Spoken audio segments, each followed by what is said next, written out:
natin ang isa pong propesor at nakabase po no, sa Dubai. Si Dr. Fernando Reyes Jr. na mas kilala po namin si Dr. Jan.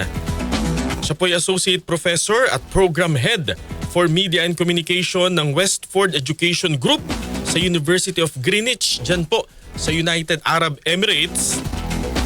At sila po ay visiting scholar at professor din sa Polytechnic University of the Philippines College of Communication, maging sa Open University at sa Graduate School. Bago ho sila nagtungo o pumasok sa akademya, sila po ay dating HR at Organizational Development Expert sa Middle East para po sa mga oil and gas sector sa Qatar at sa UAE. Magandang umaga po sa inyo, Dr. Jan. Si Zander po ito. Ay, magandang umaga, Sander, at it's great to be part of your show, and greetings, marhaba, from Dubai, United Arab Emirates. Buhay ko sa inyo lahat dyan sa Pilipinas.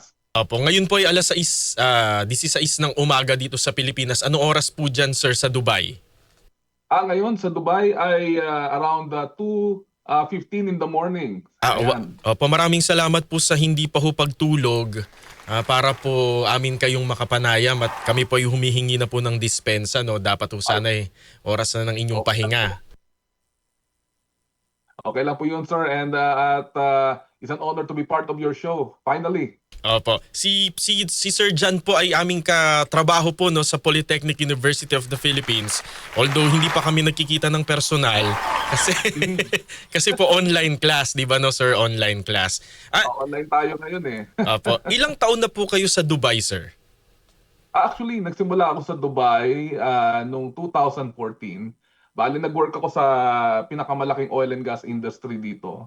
I'm taking care of, ang trabaho ko sa workers' welfare. So, tinitingnan ko kung anong kalagayan ng mga iba't ibang manggagawa. Hindi lang sa mga kababayan nating mga Pilipino, but kundi sa iba pang mga bansa katulad ng Pakistan, ng India, ng Bangladesh, at marami pang iba. So, gumagawa tayo ng mga programa sa kanila para hindi sila malungkot while working abroad. And we make sure that we provide all the necessary requirements para sa kanilang pangangailangan sa trabaho. We provide them safety guidelines, advisory, and counseling para ma-ensure natin na talagang tuloy-tuloy ang kanilang magandang trabaho dito sa organization namin noon sa ADNOC dito sa Abu Dhabi, UAE. Yan ang una ko naging trabaho dito. Opo. Kung gayon po sir, kung 2014 pa kayo nandyan, syempre umuwi rin kayo sa Pilipinas, no? Mga ilang taon yung pagitan? Ayun, ako. Siguro noong 2014, kasi nasa gitna kami ng disyerto, no? So meron kaming benefits na umuwi ng every 3 months noon. So nakakabalik-balik po kayo agad. Pero dun sa span na yun na halos mahigit isang dekada na nandyan kayo, naka-adapt na ho ba kayo doon sa... by the way, in recent history, meron ba kayong naranasan na ganyan din po na ang Dubai po ay binomba? Ay, magandang katanungan yan, Sander, no? Alam mo, napag-uusapan nga namin kanina ng mga kababayan natin dito sa Middle East at talagang culture shock kami dyan kasi ang Dubai ay napaka-peaceful and loving country, no? Yes. So, yun ang aming unang ma-share sa'yo. Itong nakikita ko sa video ngayon ay ito sa Fairmont sa Palm Jumeirah. Ito yung pinaka-luxurious location dito sa Dubai, United Arab Emirates. Ang alam ko dito, Radyo Mansander, ito ay hindi to directly na hit, kundi ito yung parts na nung missile na na-intercept ng UAE government. So, yan yung diyan pumatak, no? Diyan bumagsak sa Fairmont, diyan sa Palm Jumeirah. So, masasabi ko diyan is the UAE government is really trying their very best to ensure that our kababayans, lalo na at mga iba pang mga magagawa sa iba't ibang bansa, ay ang top priority nila is safety ng ating mga kababayan dito. So with this incident, makisasabi ko ito ay hindi natin palaging nakikita, pero this is the first time I remember na makakita na ito na naapektuhan yung isang kilalang lugar diyan po sa Dubai. Opo. So yung mga bahay ho sa UAE, walang mga bomb shelter? Ayun ang gusto ko pang isang i-share sa lahat po ng mga kababayan natin sa Pilipinas. Meron po kasing mga impormasyon kami dito na nagbulat kami mga kababayan na meron na daw hong mga Pilipino na nasa bomb shelter. So kung ako po yung nasa bomb shelter, ako po ang isang magandang example, hindi po kami makakapag-interview ng ganitong live ni Sir Sander, no? So I would like to share that lahat ng mga kababayan dito everywhere, they can move freely, but meron po silang mga information and guidelines from the government, lalo na sa Abu Dhabi, na kung maaari ay magstay lang sa bahay kung wala naman pong gagawin diyan po sa labas, no? Dahil bakit? Kasi nag-i-intercept sila, Kuya Z, Opo. na-intercept nila more than 600 since yesterday na mga Grabe. missile. Oo, so isabihin no, 98% doon ay talagang naalis, no? Hindi na ito nakapunta pa doon sa mga lugar na dapat yung tamaan. Ang nangyayari, yung mga natitirang parts ng missile na yon ay bumabagsak kung saang mang location. At makikita nyo doon sa news kung napanood mo, Sir Sander, yung mismong ating presidente, no, ng UAE ay siya mismo pumunta sa Dubai Mall para ipakita na Na safe. we are safe, na tayo ay maayos at walang problema, at ito'y we got you, no? We got you dito sa situation na ito. At Opo. naglabas din sila ng announcement, Kuya Z, that the UAE government is on top of everything. Yan, no? Oo. Based dun sa iyong kwento sa amin, Sir John, may capacity ang UAE, no, ang Dubai, to intercept. Ito yung kumbaga yung technological advancement ninyo diyan, kaya hindi naging, kumbaga hindi direct hit yung mga missile na pinadala sa UAE and sa Dubai. Yes, yes. Yun ay mga mga parts na nung missile na mismo. Kasi may maririnig ka dito. I remember nung una ko na interview ni diyan sa Ni Ma'am Jenny hapon. Pahilanga. Yes, no, si Ma'am Jenny. At sabi ko nga sa kanya na kanina may narinig lang akong parang boom, no? So syempre sa una nakakakaba. Ang sabi ng UAE government, that this sounds actually, basahin ko yung nakasulat dito, Opo. this sounds actually mean that the UAE air defense system is working exactly as it should be. It indicates that the Grabe. system is intercepting or destroying potential threats in the air. Yun na lang yung ating maririnig. Ang Kaya galing. makita mo Oo. dyan, yung, napapawaw nga kami sa galing. Ang galing, ang galing. Oo, oo. So, sabi rin nila, hindi namin gagamitin ng bansang UAE para maging ground para doon sa gera na yon. So kami ay self-defense lang itong ginagawa namin. But we're trying to make sure na lahat ng mga tourists, lahat ng mga OFW nandito, ay top priority namin ang safety.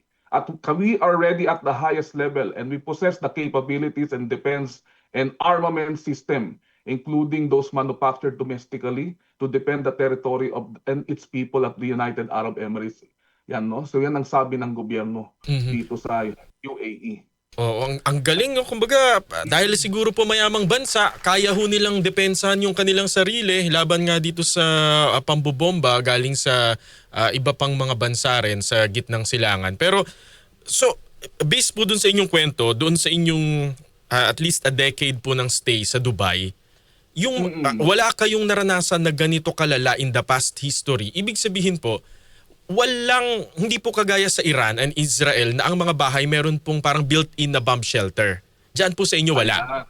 Wala. Wala dito ganun, wala, never. But I think the Philippine Embassy and the government led by our napakasipag na ambassador na si His Excellency Alfonso Ver, and together with all the kababayan Pilipino na meron tayong mga leaders sa mga communities natin Opo. Bayanihan Council, na talagang nag-meeting sila kahapon and nag-meeting din uli kanina to ensure na well-prepared tayong lahat in case there is, we look into the worst scenario, no? Kasama ang DMW at OWA na matulungan natin lahat ng mga kababayan na maka-encounter man sila ng mga concerns during this situation. So ready tayo sa crisis na nangyayari ngayon dito sa United Arab Emirates. Opo. Business as usual po ba, Sir John? Kumbaga, ikaw nakakalabas ka, ganun, parang pwedeng mag-mall.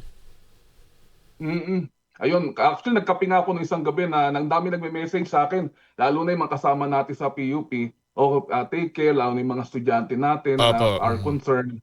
Sabi ko, don't worry, we are taken care of by the government of UAE. At itong ating Philippine Embassy sa Abu Dhabi at ang konsulado sa Dubai ay 24/7 na nagtatrabaho para to ensure that we are all connected to one another at alam natin ang gagawin natin kapag talagang nagkaroon tayo ng problema. But so far, ginagarantiya sa atin ng UAE government led by the President himself na talagang we are here, we are ready. Pinagandaan namin itong crisis situation na ito in case na mangyari.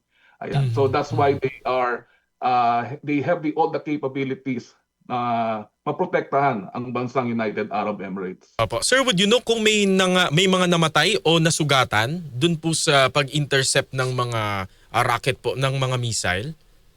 Yes, thank you for asking that, no. Good news, we don't have any kabayans na lalo na nakita ko nung sinabi nga ni Senator Rapi Tulfo na merong parang video, Kuya Zino, Opo. na may Pilipina na parang Sabugan. sumabog sa kanyang kwarto. Yun pala, yun ay sa Lebanon. Oo, fake Sa Lebanon. fake news nga. Kumbaga nangyari pero parang 2020 pa ho.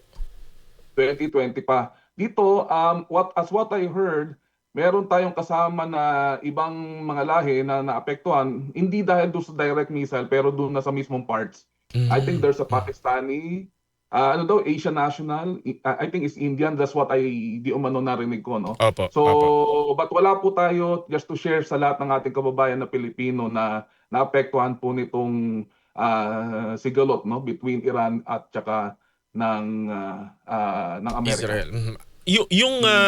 May mga kababayan ho ba tayo na nakakausap po ninyo na nangangamba na gusto nang umuwi?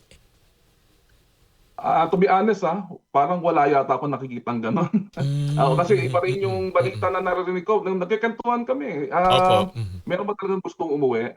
So far siguro meron, maybe sa aking palagay sa mga kausap natin sa embassy, mga kasama natin doon. But so far kung ako lang mismo, wala ako naririnig na gustong umuwi. They are really confident that the government of the United Arab Emirates is there to really protect all of us. Opo. Totoo ba na yung Burj Khalifa, di ba ito yung pinakamataas na structure na skyscraper sa buong mundo? After daw nung bombahan, parang nag-play pa raw sila ng mga kanta, yung mga the usual pailaw. Totoo ba yun? Parang walang nangyari, ganon? Yes, totoo yan. Dahil actually, parang pinakita pa nila that we stand strong in times of crisis and these issues that we are facing. Tapos pinailaw nila yung bandila ng United Arab Emirates. Grabe, no? Ganun kayaman yung bansa kasi ganun sila ka-prepared din sa digmaan. Yan.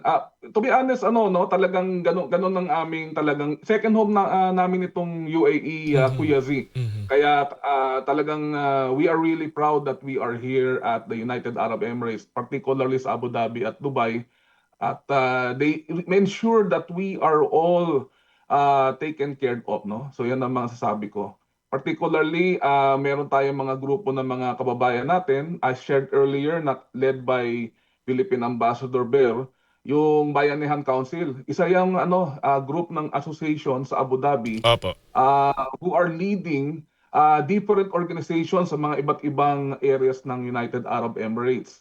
And isa dyan yung si Miss Gay Marie Jumuat, i-shoutout ko siya. Opo, nakikinig sa atin. Oo, dito mga kasama natin sa Dubai, sabi ko mamimit ko na yung idol ko sa wakas. Ayan. At sabi ko pakinggan daw nila ako RMN number one. So Opo. si Miss Gay, hello Miss Gay. She leads in development of emergency preparedness and response and contingency plan along with the Bayanan Council Executive Board or at saka yung membership natin dito sa Society of Human Resource Management and Professional kasi sila yung in charge sa communication para sa ating mga kababayan. Mga Pilipino po sila, mga Pilipino. Opo. Apo, Mga ayan. Pilipino po, mga Filipino organizations po.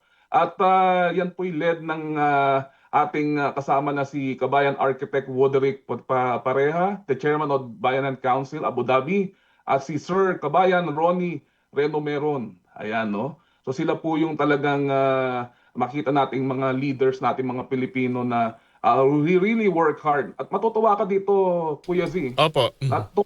si Amba, no, kahit ako nung nagka-problema ako dito sa UAE, hands-on siya, kinukuha niya yung number mismo ng mga kababayan natin at siya mismo ang tumatawag kung ano ang problema. Opo. So, ganun tayo inaalagaan ng ating gobyerno dito sa konsulado natin at sa embassy, and making sure na they see na andito kami, huwag kayong mag-ala, susuportahan namin kayo. Opo. Ang nabanggit niyo ho, parang first time yung naranasan yan na may ganoong mga missile attack, etc. na pinagana yung kanilang interceptor. Sumagi ba sa isip niyo po, Dr. Jan, na parang nagdalawang isip na kayong magstay? Na parang teka lang, sa future ko baka uwi na lang kaya ako ng Pilipinas? Yung mga ganun pong kaisipan. Well, siguro dahil nung unang araw naiisip mo na naku, bakit tayo madadamay dito, no? So hindi mo maiwasan ano kayang magiging contingency plan namin. Pero when I see that UAE together with our kababayans stand up in times of this dilemma that we are experiencing, sabi ko talagang swerte ako nasa UAE ako.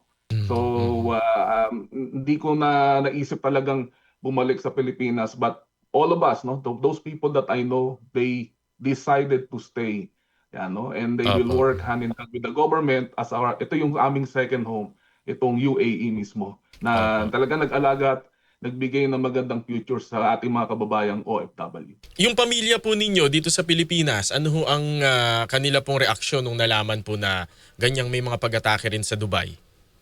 Ayun, kasi syempre ang naiisip ng mother ko yung katulad nung sa Iraq, Oh, di correct. ba? Opo. Sa Syria. Maganda nga't pinakita ko sa kanya, naglalakad ako sa labas, binidyohan ko sa kanya, we are all normal here, there's no problem. Lalo na yung mga ibang, alam niyo na, yung mga parents ng ibang mga OFW, na huwag kayong mag-alala, we are all fine. At kami ay ginagaranti namin sa inyo that we are all safe. And the government here are trying their very best, no, ipakita na we stand all together in this type of challenging situations. Opo. First time, pero they are ready. Opo, nakakakilabot naman po yung inyong binanggit po na yung at the end of the day, tayo-tayo pa rin mga Pilipino yung magtutulungan eh. Tayo mga kababayan Pilipino. Kaya nga, yung mga ibang lahi is, sabi nila, ang galing ng mga kababayang Pilipino rito. They are always working together to make sure that they look at each other, no? At very important yon sa panahon na pinagdadaanan natin ngayon dito sa UAE. We believe that once this is over, there will be a new Middle East, no? And that's something that everybody is looking forward. Sana ay magkaroon ng matapos na rin ito, magkaigi na lahat ng bawat Bansa. partido. At peace is the best thing to do na maaari nating para ma-resolve itong mga senaryo na pinagdadaanan natin. Opo. So, Sir John, yung inyo pong trabaho tuloy-tuloy lang po, may pasok po kayo na face-to-face? Yes, actually nung unang araw, pinauwi kami na maaga nga, no, dahil narinig nga na since inatake na nung umaga ng United States, ng Israel, ang Iran, ayan, no, so narinig na namin yung mga balita and yung mga missile maririnig nyo. So yun na pala, nagkakaroon na ng interception ng missiles and we were asked to go home early. So bilang professor, since Westport is a international school na meron kaming chance na we can do our classes online, so we were asked to stay online. Then since everything seems quite okay, I got the communication sa HR namin na we'll be returning back very soon sa Friday. So may pasok na po by tomorrow, na face-to-face. Yes, oo. Kasi yung off day ko ngayon eh. So ang balik ko sa Friday. Ayan. So mamaya mag-iikot-ikot ako dito. Namiss ko na lumabas talaga. So yung mga ano Sir John, yung mga video na may sumabog po malapit dun sa malaking mall, ano yun, cleared na? Kumbaga nalinis din agad? Yes, ganun sila kabilis dito. Ano rin uli yun, no? Yun ay interception uli ng missile. Yun ang nabanggit sa amin. And immediately, the government, meron silang team na naka-assign doon to arrange all the yung mga nangyari doon sa location na yon. And it's again back to normal, no? Ganun kabilis dito sa UAE. Opo. They're all very they work closely together to make sure that everything goes back as it should be. Ayan. Opo. Actually, ang ini-imagine ko po, Sir Jan, nung sabi ko na interview natin si Sir Jan dahil nandun siya mismo sa Dubai, malapit dun sa may mga pagsabog. Ang ini-imagine kong magiging turnout ng ating interview yun bang mga kababayan natin nangangamba? Alam mo, kabaligtaran pala. No? Mm-mm. At siguro po, panghuli na lamang po, bago tayo magwakas sa ating panayam, ano ho yung mensahe po ninyo sa mga kababayan natin dyan at dun ho sa mga baka nag-aalala po sa inyo dito sa Pilipinas? Yes, sa ating mga kababayan po, dito yan po sa buong Pilipinas, ako po si Dr. Jan Fernando Reyes na nagsasabi na we are all okay here. The government of the Republic of the Philippines, led by the Philippine Embassy and Philippine Consulate, are working very hard closely sa aming mga Pilipino para ma-ensure ang safety ng bawat kababayan natin. At meron din silang mga nakaready mga plano in case the issue get worsen. But so far, the government of the UAE is really trying their very best na maprotektahan tayong lahat, ang mga OFW natin, mga kababayan natin dito. So, pagdasal nyo kami and everything will be fine. We always looking forward for the best. At sa mga kababayan natin dyan, huwag na kayong mag-alala. We are all doing great dito sa United Arab Emirates. Opo. May pasok na rin po kayo sa PUP. Ayun, oo. Ngayon wala akong klase, pero nung kahapon, yung nagturo ako ng marketing. Ayan, kailan pa? Opo. maraming salamat po sa inyo, sir, ha. Mag-iingat po kayo. Ayun, Sandali thank lang you po. so much. Opo, I think meron ho yatang delegation na supposedly ay pupunta dyan from the university pero hindi na po natuloy dahil po canceled yung kanilang flights. Oo, ako nga yung driver eh. Okay. Oo, Opo. Dr. Rudolph at saka si Dr. Pam. So magkakasama kami at meron tayong mga partner na university dito at kakausapin din yung sa amin. Kaso nga, nag-message si Sir Rudolph at nabanggit niya sa akin, Sir, makakalipad pa ba kami? Ayun, so chinek niya sa airline. So ayun. Canceled so, I think, flights. canceled flights muna. Sabi ko, hold on your tickets and we will continue the ride when you come back in Dubai. Come Habibi to Dubai. Sabi Ayan. na natin. Opo. Sir, maraming salamat po. Yes, thank you sir and hope to see you here. Apo. I'll treat kita ng shawarma pagdating mo dito. Opo. Meron dito Turks shawarma pero parang Pinoy na yung lasa eh. Oo, Pinoy yun. Pinoy Pinoy yun. Dito lasa. iba. You're gonna love it. Opo. Baka mamaya hindi naman kayanin ng tiyan ko dahil masyadong maanghang. Ay, hindi. Ayos lang. Tama-tama lang. And you're gonna enjoy it, sir. Marami pang iba ako ititreat sa'yo when you come here dito sa Dubai. Hope to see you soon. Salamat po, sir. Pero pagka wala ng mga bombahan. Ay, siyempre. Huwag muna ngayon. Tuloy-tuloy na. Maraming salamat po kay Dr. Jan Fernando Reyes Jr., isa pong associate professor at mahigit isang dekada na pong nasa Dubai, UAE. Thank you, sir. Mag-iingat po kayo. Thank you, sir. Ingat po. Thank you, ULC. Salamat po kay Dr. Jan. Ang nai-imagine ko kasi na magiging takbo ng